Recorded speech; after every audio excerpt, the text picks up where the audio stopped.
नाचू कीर्तनाचे रंगी ज्ञानदीप लावू जगी असा संपूर्ण जगाला कीर्तनाच्या माध्यमातून अंधश्रद्धा रूढी परंपरा ही जी घुसलेली घाण आहे ती बाजूला काढण्याचं काम ज्यांनी केलं असे राष्ट्रसंत नामदेवजी महाराज, राष्ट्रसंत रविदास महाराज, राष्ट्रसंत मीराबाई, राष्ट्रसंत कानोपात्रा, राष्ट्रसंत गोरोबा काका महाराज, राष्ट्रसंत सेनाजी महाराज, सर्व वारकरी चळवळीतील सर्व संत,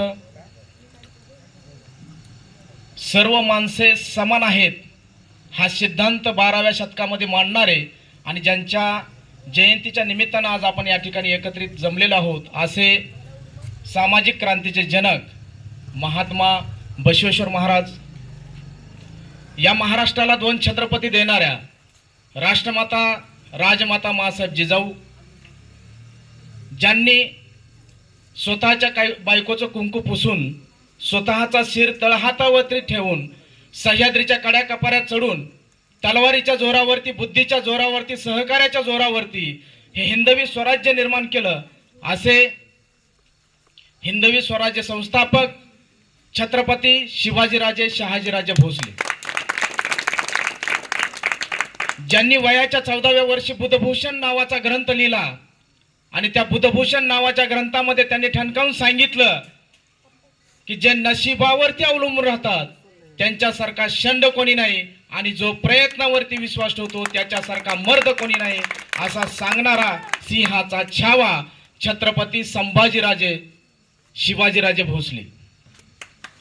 शिव तुझे नाव ठेविले पवित्र छत्रपती सूत्र विश्वाचे की असं वयाच्या 9व्या वर्षी छत्रपती शिवरायांना छत्रपती किताब देणारे जगद्गुरु तुकाराम महाराज, ज्यांनी मन, बुद्धी आणि मनगट यांच्या जोरावरती आपण लोकाभिमुख राज्य निर्माण करू शकतो असा क्रांतिकारी संदेश दिला अशा राजमाता अहिल्यादेवी होळकर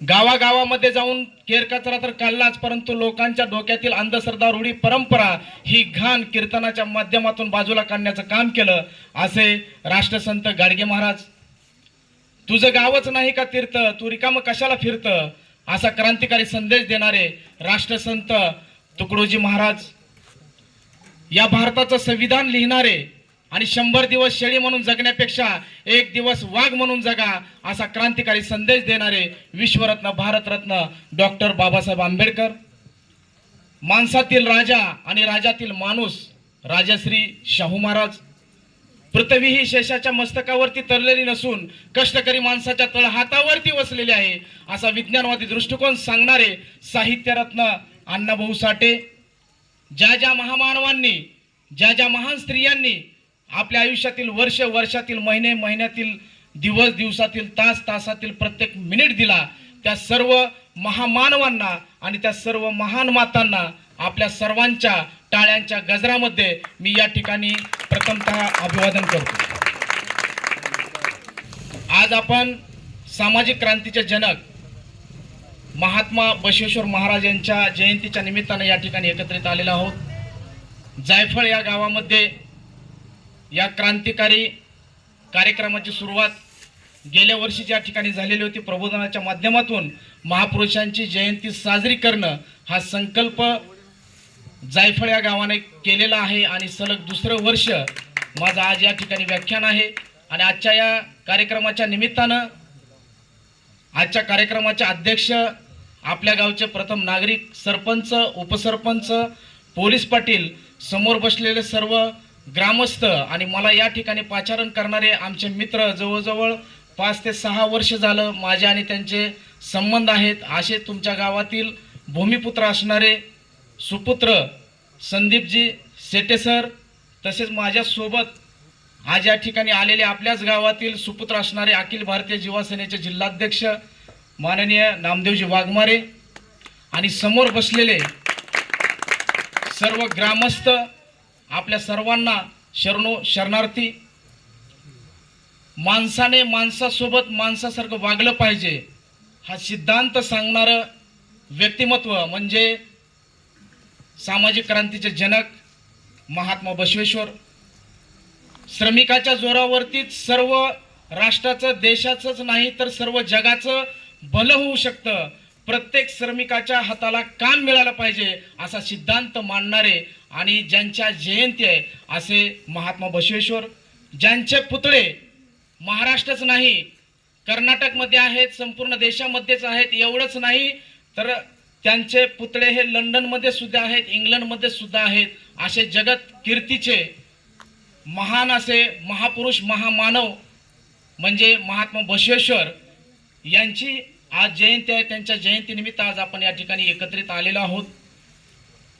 महात्मा बसवेश्वरांचं चरित्र आणि त्यांच्या चरित्रानुसार जर आपण वागत गेलो तर आपला मानवी मूल्यांचा जो उच्चांक आहे तो वाढल्याशिवाय राहणार नाही, आपली प्रगती झाल्याशिवाय राहणार नाही, आपली मनाची उन्नती झाल्याशिवाय राहणार नाही, शरीराची उन्नती झाल्याशिवाय राहणार नाही, देशाची उन्नती झाल्याशिवाय राहणार नाही. एवढंच नाही तर जगाची उन्नती झाल्याशिवाय राहणार नाही. अशा या महामानवाचा जन्म म्हणजे या संपूर्ण जगासाठी एक अद्भुत असा प्रसंग आहे. आणि त्यांचा जन्म अक्षय तृतीया 1131 साली मादरस आणि मादलंबा यांच्या पोटी त्यांचा जन्म बाळेवाडी म्हणजे कर्नाटक राज्यातील बागलकोट जिल्ह्यातील बाळेवाडी या ठिकाणी त्यांचा जन्म झाला. आणि महात्मा बसवेश्वर लहान होते आणि लहान असतानाच त्यांची बुद्धी जी होती ती चिकित्सक होती. आणि महात्मा बसवेश्वरांचं वय वर्ष 8 आणि वय वर्ष 8 असताना त्यांच्या घरामध्ये एक धार्मिक विधी होता आणि धार्मिक विधीमध्ये मुंज करण्याचा तो काय धार्मिक विधी होता. त्या विधीमध्ये महात्मा बसवेश्वर 8 वर्षाचे लहान बालक होते आणि त्या बालकाचा विधी करण्यास ज्यावेळेस सुरुवात झाली त्यावेळेस महात्मा बसवेश्वरांनी कडाडून विरोध केला. कारण त्यांच्या मोठ्या भगिनी अक्का नागम्मा यांचा देखील विधी करण्यात यावा असं महात्मा बसवेश्वरांनी सांगितलं. आणि महात्मा बसवेश्वरांनी सांगितलं आणि त्यांचे जे काही वडील आहेत त्यांच्या वडिलांनी त्यांना विरोध केला की स्त्रियांचा हा विधी करण्यात येत नसतो. उपनयन संस्कार विधी हे पुरुषांचेच केले जातात, स्त्रियांचा उपनयन संस्कार विधी हा केला जात नाही. आणि पुरुषांच्याच गळ्यामध्ये जानवं घातलं जातं, स्त्रियांच्या गळ्यामध्ये जानवं घातलं जात नाही. आणि वयाच्या 8व्या वर्षी महात्मा बसवेश्वर की त्यांच्या बुद्धींचा आपण जर विकास केला तर त्यांच्या बुद्धीने हे स्वीकारलं नाही की ज्या ठिकाणी स्त्रियांना किंमत नाही, स्त्री आणि पुरुष असमानता असं मानणारा जो काही विधी आहे तो विधी महात्मा बसवेश्वरांनी मान्य केला नाही. आणि पुत्रामध्ये त्या ठिकाणी मतभेद निर्माण झाले आणि मतभेद निर्माण झाल्यानंतर वयाच्या 8व्या वर्षी महात्मा बसवेश्वरांना ग्रहत्याग करावा लागला. आणि ग्रहत्याग केल्यानंतर कर्नाटकमधील कुडल संगम या ठिकाणी महात्मा बसवेश्वर गेले आणि महात्मा बसवेश्वरांचा योगाभ्यास त्या ठिकाणी सुरुवात झाली, ध्यानाभ्यासाला त्या ठिकाणी सुरुवात झाली. त्यांचं जे काय परिवर्तन होतं त्या परिवर्तनाला त्या ठिकाणी सुरुवात झाली. विद्याभ्यास त्यांनी भरपूर प्रमाणामध्ये घेण्यास सुरुवात झाली. आणि असं करत करत सर्व योग विद्या अभ्यास अर्थशास्त्र यामध्ये महात्मा बसवेश्वर निपुण झाले. आणि वय वर्ष 20 असताना महात्मा बसवेश्वर उपवर झाले. आणि उपवर झाल्यानंतर त्यांचे जे काय मामा आहेत बलदेव, चालुक्यचे साम्राज्य, त्या साम्राज्यामध्ये बलदेव हे त्या ठिकाणी मंत्री म्हणून कार्यरत होते. आणि अशा बलदेवांची जी काय मुलगी होती गंगाबिकेसोबत महात्मा बसवेश्वरांचा वयाच्या 20व्या वर्षी विवाह संपन्न झाला. विवाह थाटामाटामध्ये झाला. आणि थाटामाटामध्ये झाल्यानंतर आता आपल्याला संसार तर करायचा आहे, हाताला काम मिळालं पाहिजे आणि कामाची शोधाशोध सुरू झाली. आणि आपल्या सोलापूरच्या पुढे असणारं मंगळवेढा हे काय राज्य होतं, त्या मंगळवेढा ह्या राज्यामध्ये तहसील विभागामध्ये महात्मा बसवेश्वरांना त्यांचे जे काय सासरे होते, त्यांचे जे काय मामा होते बलदेव यांच्या ओळखीनं त्यांना त्या ठिकाणी महसूल विभागामध्ये काम मिळालं. आणि महसूल विभागामध्ये काम करत असताना मंगळवेढ्याचे जी काय राज्य होतं, मंगळवेढ्याची जी काय प्रजा होती त्या ठिकाणचा त्यांनी अभ्यास केला. आणि अभ्यास केल्यानंतर त्या ठिकाणी त्यांना कमालीची असमानता दिसली. कितीतर लोक संपत्ती गडगंज त्यांच्याकडे दिसली आणि कितीतर लोकांच्या घरामध्ये संपत्ती नाही, येऊन खायला प्यायला सुद्धा त्यांना त्या ठिकाणी मिळालं नाही. ही वस्तुस्थिती ज्यावेळेस बसवण्णांनी त्या ठिकाणी बघितली आणि बघितल्यानंतर त्या राज्यामध्ये प्रत्येकाला कशा पद्धतीने काम मिळालं पाहिजे याची तरतूद महात्मा बसवण्णांनी त्या ठिकाणी केली. आणि महसूल विभागामध्ये काम करत असताना प्रत्येकाच्या हाताला काम मिळालं पाहिजे.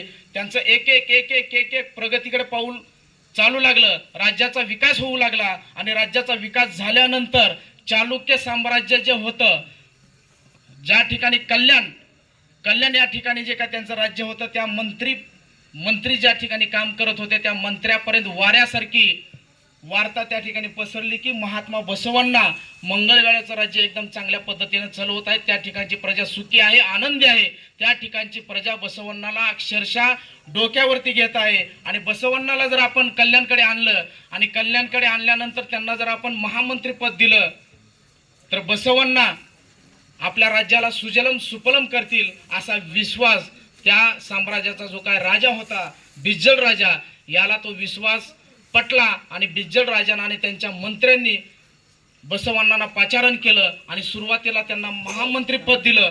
महामंत्रीपद दिल्यानंतर त्या पदाची जोखीम महात्मा बसवेश्वरांनी स्वीकारली आणि स्वीकारून संपूर्ण जो काय पदभार होता त्या पदभाराची इमाने इतबारी काम करत जनतेची सेवा एकदम चांगल्या पद्धतीने केली. त्या राज्यातील प्रजेची प्रगती होण्यास सुरुवात झाली आणि प्रगती होण्यास सुरुवात झाल्यानंतर बिज्जल राजाचा विश्वास बसला आणि नंतर त्यांना अर्थमंत्रीपद दिलं. अर्थमंत्रीपद सुद्धा त्यांनी एकदम चांगल्या प्रकारे चोख बजावलं आणि त्याच्या पुढे जाऊन बिज्जल राजाने त्यांना प्रधानमंत्री ही पदवी दिली आणि प्रधानमंत्री ह्या पदावरती त्यांची नियुक्ती केली. त्यावेळेस त्यांना 101 सुवर्ण अशी महिन्याला पगार होती.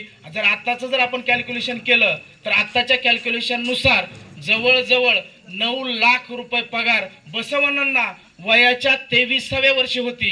हा आदर्श आपल्या तरुणांनी घेणं खूप गरजेचं आहे. आणि ज्यावेळेस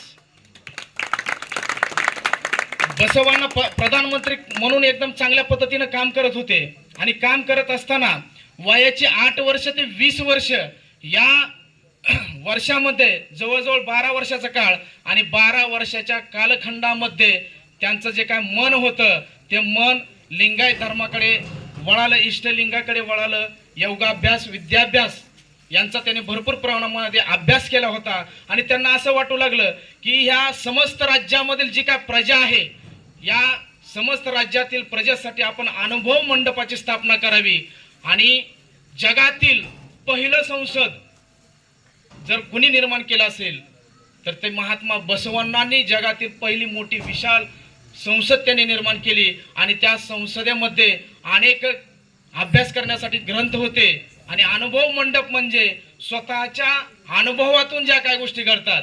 तुम्ही गावागावामध्ये जा, शरणांना त्यांनी आदेश दिले होते की तुम्ही प्रत्येक गावामध्ये जायचं, राज्यातल्या कानाकोपऱ्यामध्ये जायचं आणि त्या ठिकाणचे जे काय अनुभव आहेत, तुम्हाला जे अनुभव आलेले आहेत ते अनुभव तुम्ही लिहून काढा, वचन लिहून काढा आणि ते वचन तुम्ही लोकांना सांगण्याचा प्रयत्न करा. म्हणजे 2500 वर्षाखाली आपण तथागत गौतम बुद्धांना तथागत म्हणतो, म्हणजे आधी केले आणि नंतर सांगितले. आणि 16व्या शतकामध्ये जगद्गुरु तुकाराम महाराज म्हणतात की बोले तैसा चाले त्याची वंदावी पाऊले. अगदी त्याच पद्धतीनं महात्मा बसवेश्वरांनी जो काय हजारो वर्षापासून जी काय चालत आलेली जी काय परंपरा होती, स्वर्ग नरक, ही परंपरा महात्मा बसवेश्वरांनी नाकारली होती. आणि आपल्या अनुभवाला जे सुचतं किंवा आपल्या अनुभवातून जे आपल्याला काही ज्ञान मिळालेलं आहे तेच ज्ञान आपण लोकांना सांगितलं पाहिजे असे शरणांना महात्मा बसवेश्वरांनी आदेश दिलेले होते. त्या वचनामध्ये महात्मा बसवेश्वर सांगतात की कर्म, जे कर्म करणारी माणसं आहेत ती सर्व माणसं समान आहेत.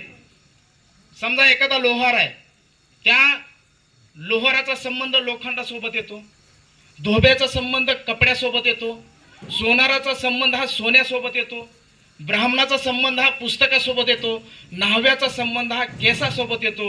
परंतु ही वेगवेगळी करणारी, काम करणारी जरी माणसं असली, कार्य करणारी माणसं जरी वेगवेगळी असली तरी त्यांचं कर्म आपण त्यांच्या कर्माकडे समान नजरेनं बघितलं पाहिजे आणि सर्व लोकांचं कर्म हे समान आहे असा सिद्धांत सांगणारे व्यक्तिमत्व म्हणजे महात्मा बसवण्णा.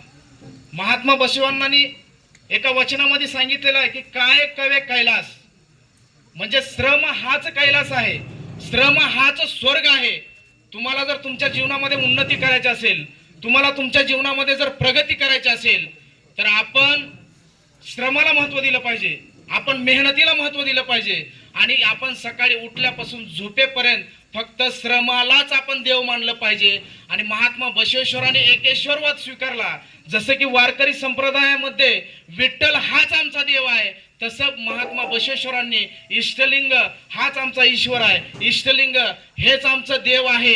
आणि मी जर कुठल्याही देवाला लिंग इष्टलिंग सोडून मी जर कुठल्याही देवाला जर मानत असेल तर कुडम संगम हे जे काय त्यांनी माझं नाक कापावं अशा पद्धतीचं विद्रोही वचन लिखाण महात्मा बसवेश्वरांनी वचनामध्ये केलेलं आहे. महात्मा बसवेश्वर याच्या पुढे जाऊन अनेक वचनं त्यांनी लिहिली आणि त्या वचनामध्ये त्यांनी सांगितलं की आपण जे काय पहिल्यापासून चालत आलेले जे काय स्वर्ग नरक ह्या ज्या काय कल्पना आहेत, ह्या ज्या काय अंधश्रद्धा आहेत, हे जे काय कर्मकांड आहेत, विविध प्रकारचे जे काय आपण कर्मकांड करतो, या कर्मकांडाचा विरोध महात्मा बसवेश्वरांनी 12व्या शतकामध्ये केलेला आहे. आणि महात्मा बसवेश्वर सांगतात की आपल्या जीवनामध्ये जर स्वर्ग कुठला असेल तर सत्य हा स्वर्ग आहे आणि असत्य हा नरक आहे. आपण आपली जी काय उपजीविका आहे, आपली उपजीविका कष्ट करून मेहनत करून चांगल्या मार्गाने जे आपण आपली उपजीविका भागवतो, आपण आपली उपजीविका जगतो, ही खऱ्या अर्थानं स्वर्ग आहे. आणि आपण चोरी करून व्यभिचार करून व्यसन करून आपण जर आपलं जीवन जगत असू तर हे खऱ्या अर्थानं नरक आहे. म्हणजे महात्मा बसवेश्वरांनी जिवंतपणी स्वर्ग आणि नरक हे आपल्या वागण्यातून तुमच्या वाट्याला येणार आहे आणि ते फळ तुम्हाला भेटणार आहे. आज वर्तमान काळामध्ये ज्या पद्धतीनं तुमचं वागणं असेल, अगदी त्याच पद्धतीनं भविष्य काळामध्ये देखील त्याचे परिणाम, विपरीत परिणाम तुम्हाला त्या ठिकाणी दिसणार आहेत. महात्मा बसवेश्वरांनी दासोहची निर्मिती केली. दासोह म्हणजे आपल्या योग्यतेचं काम आपण केलं पाहिजे आणि आपल्या योग्यतेचं काम करत असताना, आपण आपली उपजीविका भागवत असताना, आपली उपजीविका भागवण्यासाठी जे आपल्याला लागतं तेवढं ठेवून जे काय शिल्लक राहणार आहे ते शिल्लक राहिलेलं आपण समाजाला दिलं पाहिजे, राष्ट्राला दिलं पाहिजे, जगाला दिलं पाहिजे. आपल्या अवतीभोवती जी काय अडीअडचणीत सापडलेली जे काय लोक आहेत त्या लोकांना आपण आपली उपजीविका भागवून जी राहिलेली संपत्ती आहे ती संपत्ती आपण देण्याचा प्रयत्न केला पाहिजे. हे दासोहमध्ये महात्मा बसवांनांनी सांगितलेलं आहे. आणि अशा प्रकारे महात्मा बसवांनाचे जे काय अनुभव मंडप त्यांनी स्थापन केलं, त्याच्यामध्ये शरणांची जी काही संख्या होती, सुरुवातीला 770 संख्या होती आणि त्या 770 मध्ये जवळजवळ 70 महिला होत्या. आणि सुरुवातीला स्टार्टिंग पासूनच शरणामध्ये महिलांची संख्या सुद्धा 70 होती. म्हणजे सुरुवातीपासूनच महिलांना त्याच्यामध्ये येण्यासाठी महात्मा बसवेश्वरांनी मज्जाव केला नाही, उलट महिलांचा त्यांनी सन्मान केला. आणि इष्टलिंग ज्या पद्धतीनं पुरुष धारण करतो त्याच पद्धतीनं स्त्री सुद्धा धारण करते. आणि एका वचनामध्ये महात्मा बसवांनांनी सांगितलेलं आहे की इष्टलिंग धारण करणारा जो काय पुरुष आहे आणि स्त्री आहे त्या दोघांचा पती सुद्धा इष्टलिंगच आहे. म्हणून स्त्री आणि पुरुष हे वेगळे कोणी नसून स्त्री आणि पुरुष दोन्ही समान आहेत, कारण दोघांचा पती हा इष्टलिंग आहे. महात्मा बसवांनी त्याच्या पुढे जाऊन सांगितलेलं आहे की हजारो वर्षापासून जी वर्ण व्यवस्था ह्या भारतामध्ये काम करत होती, वेदाच्या माध्यमातून, मनुस्मृतीच्या माध्यमातून जे चातुर्वर्ण्य व्यवस्था, जाती व्यवस्था या भारतामध्ये काम करत होती, तर बसवांनी सांगितलं की ज्या चातुर्वर्ण्यावर आधारित असे जे काही वेद आहेत त्या वेदांवर मी तलवार सुद्धा चालवायला तयार आहे. आणि ज्या ठिकाणी तर्क नाही, तर्क नसणाऱ्या गोष्टीला मी बेड्या घालायला सुद्धा तयार आहे. आणि मी मांग चन्नमाचा मुलगा आहे, म्हणजे स्वतःला मांग म्हणून घेणार एवढं मोठं व्यक्तिमत्व जर कोण असेल तर ते म्हणजे महात्मा बसवांना आहेत. म्हणजे सांगायचा मुद्दा हा आहे की महात्मा बसवांनांनी कुठल्याही माणसामध्ये भेदभाव हा केला नाही. सर्व माणसे समान आहेत, सर्वांची कर्म समान आहेत. आणि हे विचार संपूर्ण राज्यातील जी काय रयत होती, जी काय जनता होती, त्या रयतेला, जनतेला हे त्यांचे विचार पटू लागले. आणि कल्याणचं जे काय राज्य होतं, कल्याण राज्यामधील जी काय प्रजा होती ती प्रजा सुखी होऊ लागली, समाधानी होऊ लागली, आनंदी होऊ लागली. सर्वांच्या घरामध्ये आनंद उत्सव साजरा झाला. तर आनंद उत्सव साजरा होण्याच्या पाठीमागचं जे कारण होतं, हजारो वर्षापासून जी काय गडगंज संपत्तीधारक जी काय लोक होती ती त्या लोकांकडे संपत्ती भरपूर प्रमाणामध्ये होती, परंतु ज्या लोकांना कामच नव्हती, ज्यांच्या हाताला कामच नव्हतं, अशा श्रमिक लोकांच्या हाताला काम देण्याचं जर काम कुणी केलं असेल तर ते महात्मा बसवांनी केलेलं आहे. जो काय अंधकार होता, अंधश्रद्धा रूढी परंपरांचा जो काय अंधकार होता, त्या अंधकाराचा प्रकाश, त्यांच्या जीवनामध्ये प्रकाश आणण्याचं जर काम कुणी केलं असेल तर त्या महात्मा बसवांनी ते काम केलेलं आहे. आणि महात्मा बसवांनाचं जे काय कार्य होतं, प्रधानमंत्री म्हणून त्यांनी कल्याणचं जे काय राज्य होतं, सुजलम सुफलम असं राज्य, त्यांच्या माध्यमातून त्या ठिकाणी त्या राज्यामध्ये आनंद निर्माण झाला. आणि असं करत असताना बिज्जल राजा जो होता, बिज्जल राजा महात्मा बसवेश्वरांच्या कार्यावरती खूप सुखी होता, खूप आनंदी होता. आणि महात्मा बसवेश्वराकडून त्यांना अपेक्षा होती की प्रधानमंत्री म्हणून महात्मा बसवेश्वर ज्या अर्थानं या ठिकाणी आले आणि इथली राज्यातील ज्या प्रजा सुखी समाधानी झालेले आहे, तर ही जी काय राज्यातली जी काय लोक आहेत, जी प्रजा आहेत, अनुभव मंडपाच्या माध्यमातून महात्मा बसवेश्वराकडेच आपलं सगळं राज्य जाऊ नये असं देखील बिज्जल राजांचे जे काय कानं भरणारे जी काय मंत्रिमंडळ होते, ते मंत्रिमंडळ त्या ठिकाणी बसवद्वेषी सुद्धा लोक बिज्जलच्या दरबारामध्ये काम करत होती. आणि महात्मा बसवेश्वरांचं कार्य एकदम चांगल्या पद्धतीचं चालू झालं. लोकांच्या घरामध्ये आनंद निर्माण झाला, जीवनामध्ये आनंद निर्माण झाला. हरळल्यासारखी जे काय शरण होते, चर्मकार समाजाचे जे काय शरण असणारे हरळ्या नावाचं व्यक्तिमत्व, त्याच्या घरी जाऊन भोजन करण्याचं काम जर कोणी केलं असेल तर ते महात्मा बसवांना यांनी ते कार्य केलेलं आहे. त्यांनी कुठल्याही जातीला तुच्छ मानलेलं नाही. महात्मा बसवांना एका वचनामध्ये सांगतात की जी माणसं असमानता मानतात ती खऱ्या अर्थानं नरकामध्ये जातात.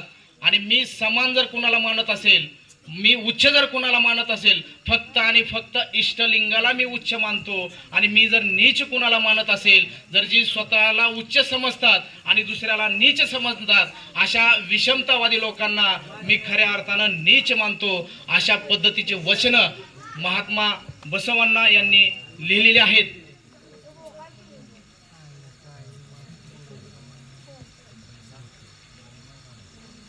बिज्जल राजा जो होता तो महत्वाकांक्षी होता.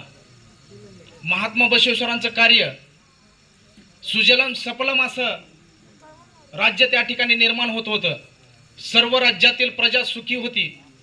आणि सुखी असताना, सर्वत्र चांगलं असताना बसवद्वेषी जी मंडळी होती ती मंडळी बिज्जल राजाला बसवांनाच्या खिलाफ भडकवत होती की परंपरेनुसार जे काय आलेली वर्णव्यवस्था आहे, जाती व्यवस्था आहे, ती वर्ण व्यवस्था, जाती व्यवस्था, असमानता संपवण्याचं काम हे अधर्मी लोक करत आहेत. म्हणजे बसवांना आणि त्यांच्यासोबत काम करणारे जे काही शरण लोक होती, या सर्वांना अधर्मी ठरविण्याचं जर काम कुणी केलं असेल तर ते बिज्जलच्या दरबारामध्ये काम करणारे जे काय बसवद्वेषी मंडळी होती, ह्या बसवद्वेषी मंडळींनी ते कार्य केलेलं आहे. आणि असं करत असताना महात्मा बसवेश्वरांच्या जीवनातील अत्यंत महत्त्वाचा असा प्रसंग, अनुभव मंडपामध्ये या भारतातला पहिला आंतरराष्ट्रीय विवाह जर कोणी केला असेल तर तो म्हणजे महात्मा बसवेश्वरांनी तो आंतरराष्ट्रीय विवाह केलेला आहे. एका ब्राह्मण मुलीसोबत एका महार समाजाच्या मुलाचा विवाह करून देण्याचं काम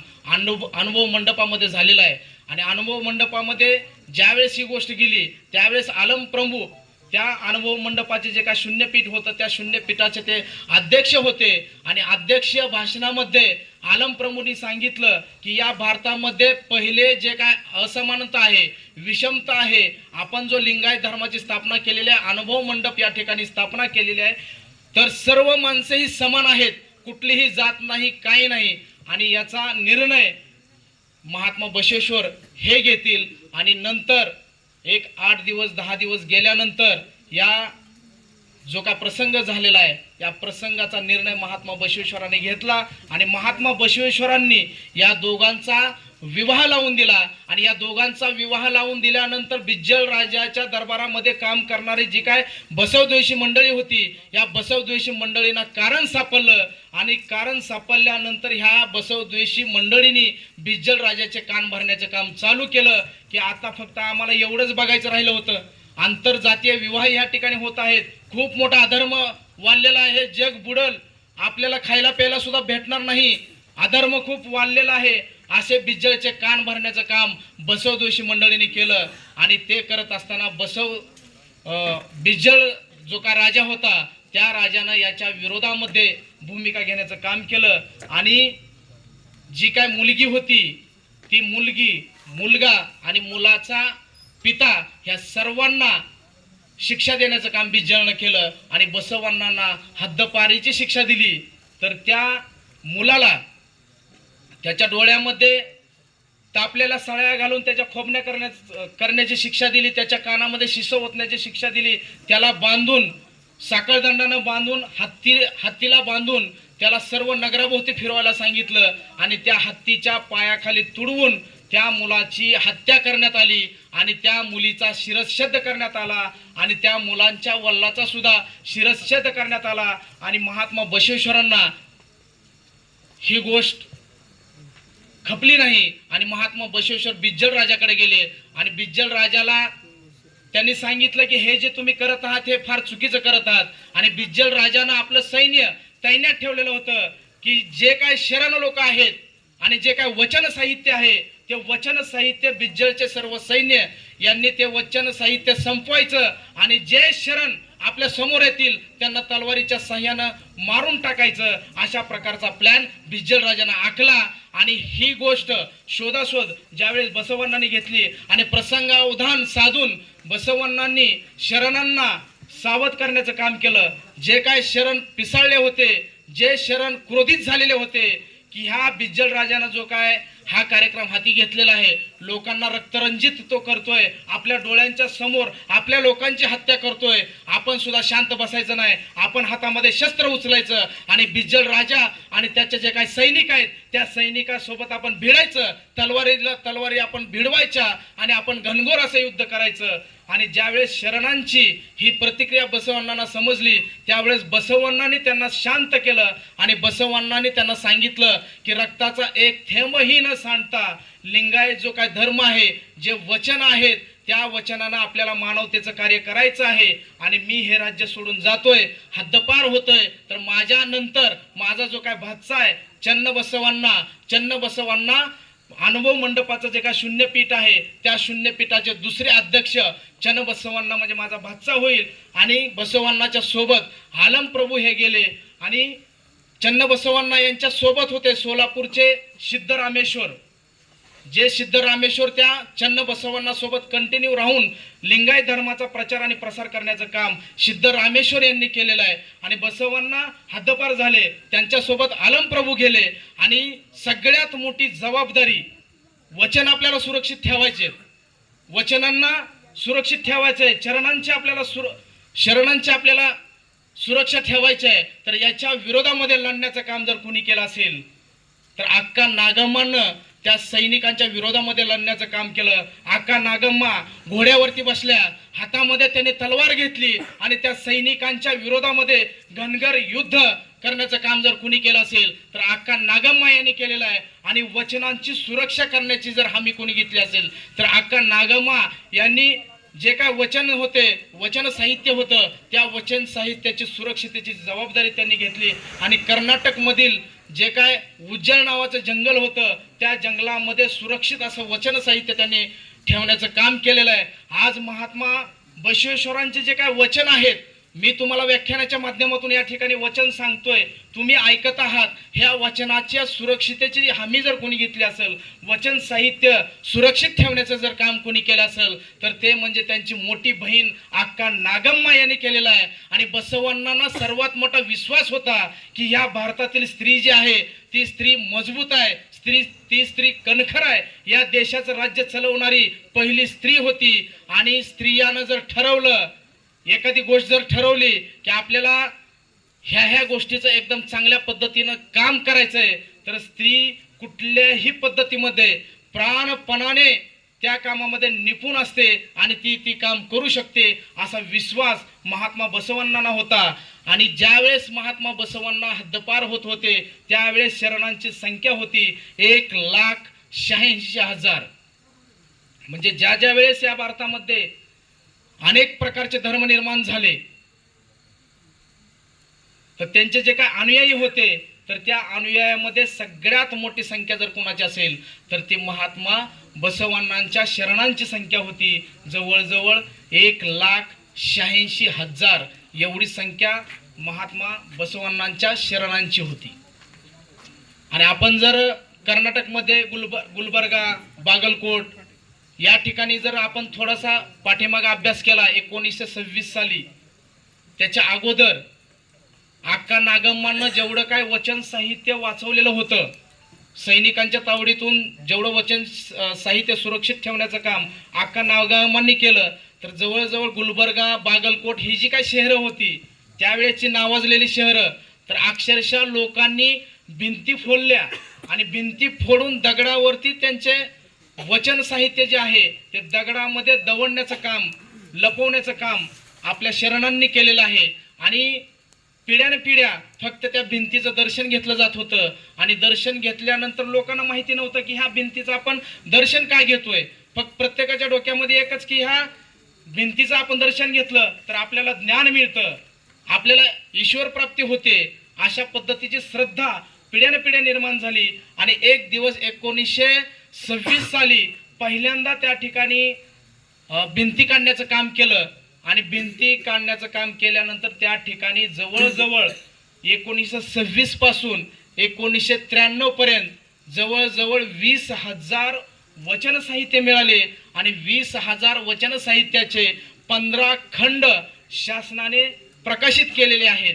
हा इतिहास आपल्यापर्यंत राहणं खूप गरजेचं आहे. कारण लिंगायत जो काय धर्म आहे तो लिंगायत धर्म हा साधा सुद्धा धर्म नाही. या धर्मामध्ये जिवंतपणीच स्वर्ग जर बघण्याची जर ताकद कशामध्ये असेल तर ह्या लिंगायत धर्मामध्ये आहे. लिंगायत धर्माचे जे काय वचन आहेत त्या वचन साहित्याचा आपण अभ्यास करून येणाऱ्या काळामध्ये तरुण पिढीनं व्यसनापासून लांब राहून आपण आपल्या जीवनाचे शिल्पकार आहोत. हा जो काय सिद्धांत महात्मा बसवांनी आपल्याला दिलेला आहे, शिक्षणाचा वापर करून आपण शिक्षण घेऊन व्यसनापासून लांब राहून बलोपासना करून, कारण महात्मा बसवेश्वरांनी योगाभ्यास केलेला आहे, ध्यानाचा अभ्यास केलेला आहे. अर्थशास्त्राचे जनक म्हणून बसवांनाचा उल्लेख केला जातो. कारण भारतातील जे काय कल्याण नावाचं राज्य होतं त्या कल्याण नावाच्या राज्यातील सर्व जनतेला सुजलम सफलम करण्याचं काम जर कोणी केलं असेल तर ते म्हणजे प्रधानमंत्री म्हणून काम करणारे महात्मा बसवेश्वर यांनी केलेलं आहे. आज आपण त्यांच्या वचनांचा अभ्यास करणं गरजेचं आहे, बलोपासना करणं गरजेचं आहे, योगासनं करणं गरजेचं आहे, अनेक प्रकारची पुस्तकं वाचणं गरजेचं आहे. त्यांची वचनं वाचून आपण सुद्धा आपल्या आयुष्यामध्ये स्वर्ग निर्माण करू शकतो, आपण आपल्या आयुष्यामध्ये प्रगती करू शकतो. तर आपल्या आयुष्यामध्ये येणारे जे काय आपले सहकारी आहेत, आपला समाज आहे, आपलं गाव आहे, तालुका आहे, जिल्हा आहे, तर एकमेकांना सहाय्य करून दासोह ही जी काय संकल्पना आहे ही संकल्पना बसवांनी मांडलेली आहे. आणि दासोहचं आपण आपल्या जीवनामध्ये अंमल करून आपण सुद्धा एकमेकांच्या जीवनाचा उद्धार करू शकतो. एवढीच अपेक्षा मी या ठिकाणी तुमच्याकडून व्यक्त करतो आणि या ठिकाणी थांबतो. जय बसवांना, शरणो शरणार्थी.